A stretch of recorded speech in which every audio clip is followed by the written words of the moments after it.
Olá, meu nome é Edinha Ladeia, sou professora do Instituto de Educação Enis Teixeira e representante do Coletivo MIS. Nós estamos aqui em frente ao nosso projeto, que é o Museu da Imagem e Som. Esse projeto é um projeto que iniciou-se desde 2016 junto com o coletivo e tem como objetivo salvaguardar o acervo da Rádio Educadora Santana de Cajité e o patrimônio histórico do Cine Teatro Pax. Nós estamos aqui de frente, nosso Museu da Imagem e Som. Já tem um espaço reservado no segundo andar do Cine Teatro Pax. Nós temos já uma entrada própria para o nosso espaço, né?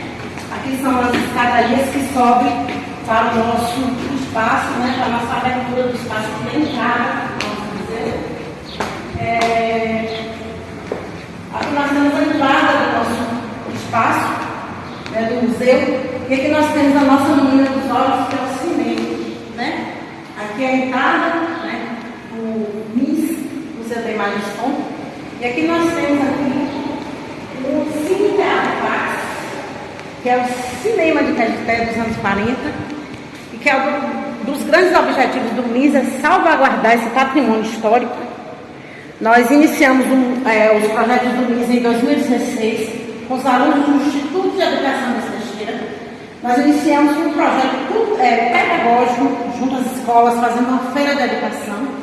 Logo após a gente iniciou com os alunos fazendo os painéis, contando a história da magia do cinema de Cajité, sobre a história da Rádio Educadora Santana de Cajité.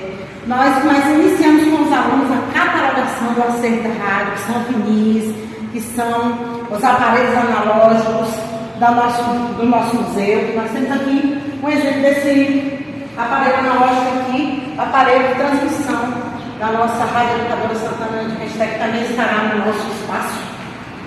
E nós fizemos também aqui dentro do nosso cinema, nós fizemos oficinas audiovisuais com a professora Renata.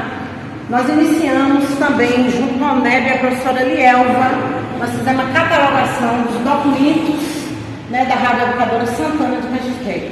Esse é um projeto que tem como objetivo enaltecer, salvaguardar a história de Cajité, a história do cinema e a história da Rádio Educadora Santana de Cajité.